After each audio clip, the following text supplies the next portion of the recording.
Hey guys, welcome to R channel. இன்றைக்கி நான் உங்களுக்கு எக்கச்சக்கமாக தோசை மாவு டிப்போட தாங்க வந்திருக்கேன்.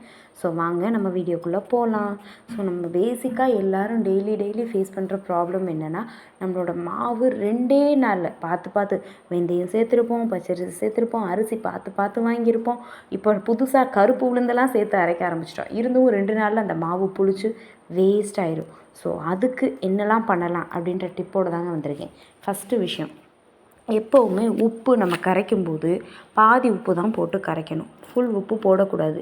தோசை பார்க்கும்போதோ இட்லி வைக்கும்போதோ தான் நம்ம மீத உப்பு சேர்த்து கரைச்சிக்கிறணும். இதுலேயும் தோசை செய்கிறதுக்கோ இட்லி செய்கிறதுக்கோ 1/2 hour முன்னாடி ஃப்ரிட்ஜை விட்டு மாவு நம்ம வெளியில் எடுத்து வச்சிடணும்.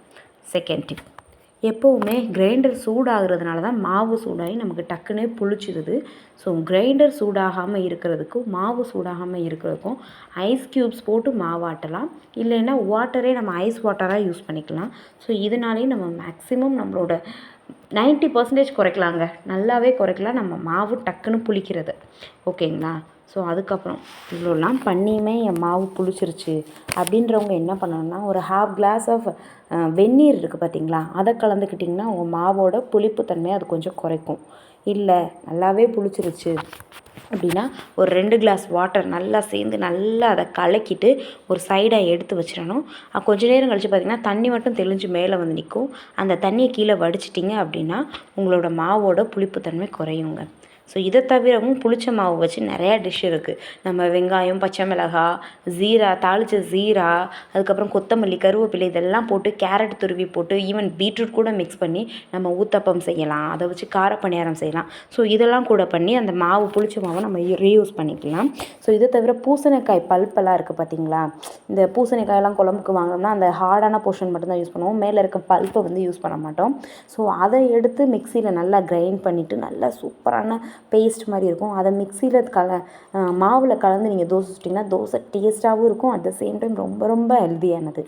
இதை தவிர மாவு புளிச்சிருச்சு அப்படின்னா என்ன பண்ணோம்னா, பச்சரிசியை வந்து சுடுதண்ணியில் ஊற வச்சு நல்லா அரைச்சி அதை எடுத்து இந்த மாவில் மிக்ஸ் பண்ணிங்கன்னா நீங்கள் சாஃப்டான டேஸ்டியான ஆப்பம் கூட செஞ்சு சாப்பிட்லாம். தேங்காய் பால் கூட ரொம்ப டேஸ்ட்டாக இருக்கும்.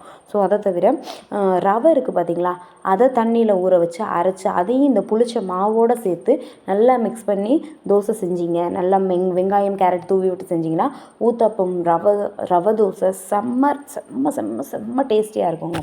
ஸோ இதை தவிர மாவு புளிச்சிருச்சுன்னா ரொம்ப ஒட்டும். நமக்கு நார்மலாக தோசை எப்படி ஊற்றுவோம், தண்ணி ஊற்றி தொடச்சிட்டு அதுக்கப்புறம் தோசை ஊற்றுவோம். ஸோ அப்படியும் பிடிக்குது அப்படின்றப்ப பெருங்காயத்தூள் இருக்குது பார்த்தீங்களா, அதை தூவி அதுக்கு மேலே எண்ணெய் தேய்ச்சிட்டு அதுக்கு மேலே பெருங்காயத்தூள் தூவி அதுக்கு மேலே தோசை ஊற்றுனீங்கன்னா தோசை மொறுன்னு இருக்கும்.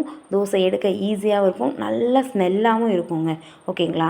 ஸோ இதை தவிரவும் தோசை ஒட்டுது அப்படின்னா ஒரு பெரிய வெங்காயத்தை எடுத்து நடுவில் கட் பண்ணிவிட்டு அந்த பெரிய வெங்காயத்தோட ஜூஸை தேங்காவோட பாத்திரத்தில் வச்சு நல்லா தேய்ச்சிங்கனாலும் தோசை உங்களுக்கு ஒட்டாமல் வரும்.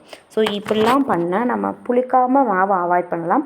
சப்போஸ் புளிச்சிருச்சு அப்படின்னாலுமே கூட நம்ம புளிச்ச மாவை வேஸ்ட் பண்ணாமல் இந்த மாதிரிலாம் செய்யலாங்க. ஓகேங்களா?